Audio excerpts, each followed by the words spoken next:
ગાંધીનગર વિસ્તારમાં 25 વર્ષથી રોડ અને ગટરની સુવિધાથી વંચિત સ્થાનિકોમાં રોષની લાગણી જોવા મળી છે।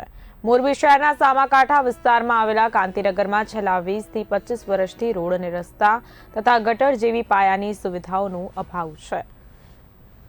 સ્થાનિક સ્વરાજની ચૂંટણી નજીક આવતા નેતાઓ મતદારોને રીઝવવાના પ્રયાસોમાં લાગી ગયા છે, ત્યારે આ વિસ્તારના લોકોની હાલાકી ફરી ચર્ચામાં આવી છે। ગાંધીનગર વિસ્તારના રહીશોના જણાવ્યા મુજબ વર્ષોથી રસ્તાઓ બિસ્માર હાલતમાં છે અને ગટર વ્યવસ્થા ન હોવાથી ગંદકી અને પાણી ભરાવાની સમસ્યા કાયમી બની ગઈ છે। તેના કારણે વિસ્તારમાં મચ્છરોનો ઉપદ્રવ છે અને રોગચાળાનો ભય સતાવી રહ્યો છે। પાયાની સુવિધાઓથી વંચિત રહેવાના કારણે સ્થાનિક લોકોમાં તંત્ર સામે ભારે રોષ જોવા મળી રહ્યો છે।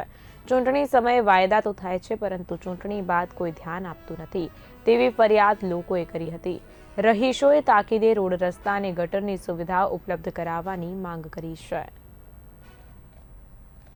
સ્થાનિક સ્વરાજની ચૂંટણીને ના પડઘમ વાગી ચૂક્યા છે, ત્યારે ઠેર ઠેર જે નેતાઓ છે એ નેતાઓ આજ પ્રચારમાં લાગી ચૂક્યા છે। ત્યારે આપણે ગાંધીનગર વિસ્તારમાં આવી ચૂક્યા છે। અહીંયા આપણી સાથે ઘણી બધી મહિલાઓ અને લોકો આપણી સાથે જોડાયા છે। આપણે પૂછશું અમને કે અહીંના જે સ્થાનિક પ્રશ્નો શું છે, શું કહેશો તમે કે જે અહીંયા તમારા વિસ્તારમાં જે રોડ, રસ્તા અને જે પાણીની સમસ્યા છે, શું કહેશો?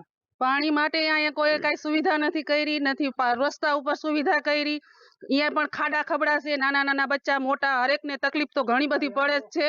કોઈ વસ્તુમાં મચ્છર પણ એવા પડે છે, રાતે કોઈ નથી દવા છાંટવા પણ અહીંયા આવતું, અને કોઈ પણ વસ્તુનું અહીંયા સુવિધા તો છે જ નહીં। અને આ સુવિધા માટે અમારા ગાંધીનગર માટે કાંઈક સુવિધા કરો એમ એટલું અમે વિનંતી કરી છે તમારા માટે એમ। આ વિસ્તાર કેટલા વર્ષથી છે ને ચૂંટણીમાં નેતાઓ અહીંયા આવે છે કે શું, કઈ ક્યાં વાયદાઓ કરે છે? વાયદા તો ઘણા બધા કરે, નેતા આવે ખરા પણ ચૂંટણીના ટાઈમે જ આવી અને એક મીટિંગ કરીને અને માણસોને ખાલી એટલું જ કહે કે તમને અમે નાસ્તા કરાવી દઈ, નાસ્તા કરીને માણસો આગળથી મતદાન લઈને અને વયા જાય છે, બીજું કાંઈ કરી દેતા નથી। આવી અને કાંઈ પણ રસ્તાની કે કોઈ પણ પાણીની કે નહીં લાઇટોની તેની સુવિધા કરતા નથી।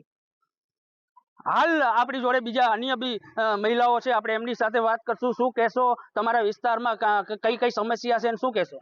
પાણીની કે ગટરની કે શેની સુવિધા નથી, રોડ નથી બનતા ને એના ગટરના લીધે બધાને મચ્છર કરડે, લોકો બીમાર પડે, નાના બાળકોને પણ તાવ આવી જાય, ડેન્ગ્યુ મલેરિયા જેવું થઈ જાય છે।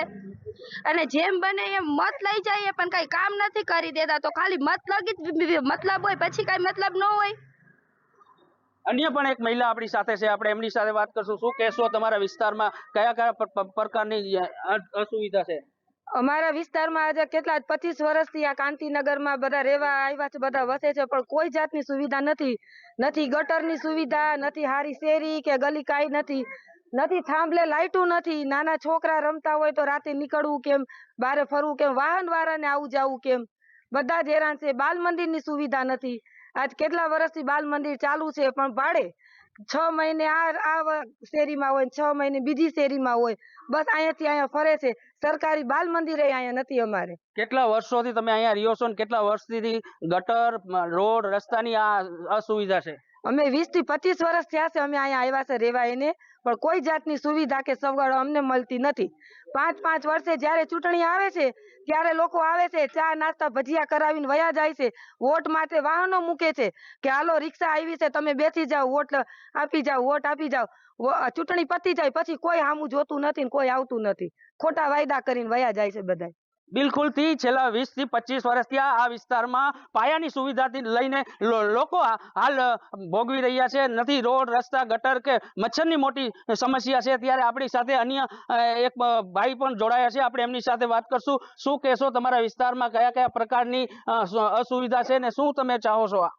અમારા વિસ્તારની અંદર પહેલી વખત તો વસ્તુ તો એ છે કે એક શરમજનક જેવી વાત છે, અમારા વિસ્તારનું નામ ક્રાંતિનગર છે અને આ પ્લોટિંગની જે તે સમયે પ્લોટિંગ થયો ત્યારે ક્રાંતિનગર એટલે નામ પાડ્યું હતું કે અમારા ધારાસભ્ય શ્રી કાંતિભાઈ અમૃતિયા પણ આની અંદર સામેલ હતા। અને આજે જો એવી હસ્તીની અંદર અમે પ્લોટ એના હિસાબે તો અમે અહીંયા પ્લોટિંગ લીધું હતું કે આવી હસ્તી પ્લોટિંગ કરતી હોય તો એમાં બીજું કાંઈ ઘટે જ નહીં, પણ આજે સુવિધાના નામે સાવ એટલે સાવ મીંડું છે। અને આજે કાનાભાઈ પણ દર વખતે ગયા વખતે પણ કાનાભાઈ પણ આવ્યા હતા, એને પણ વાયદો કર્યો હતો કે તમે અમારી સત્તા આવશે એટલે અમે તમને કરી દેશી. તો ત્યાર પછી સત્તા પણ કાનાભાઈની આવી, એને પણ સત્તા પૂરી થઈ ગઈ અને બીજી ચૂંટણી આવી, હજી પણ અમને કોઈ પણ જાતની નહીં રોડ, રસ્તા, ગટર કે સ્ટ્રીટ લાઇટની સુવિધા નથી, આંગણવાડીની સુવિધા, આંગણવાડીનું એક મકાન પણ નથી. એ પણ ભાડાના મકાનમાં આંગણવાડી ચલાવે છે. 2 મહિના આ શેરીમાં હોય તો 2 મહિના ઓલી શેરીમાં. નાના બાળકો, ગર્ભવતી મહિલાઓને ઇન્જેક્શન આ તે બધું લેવા માટે હેરાન થવું પડે છે.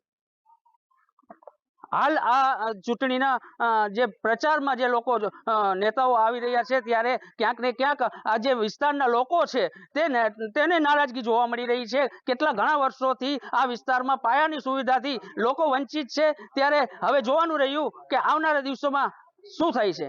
રફીક અજમેરી, બી ઇન્ડિયા, મોરબી.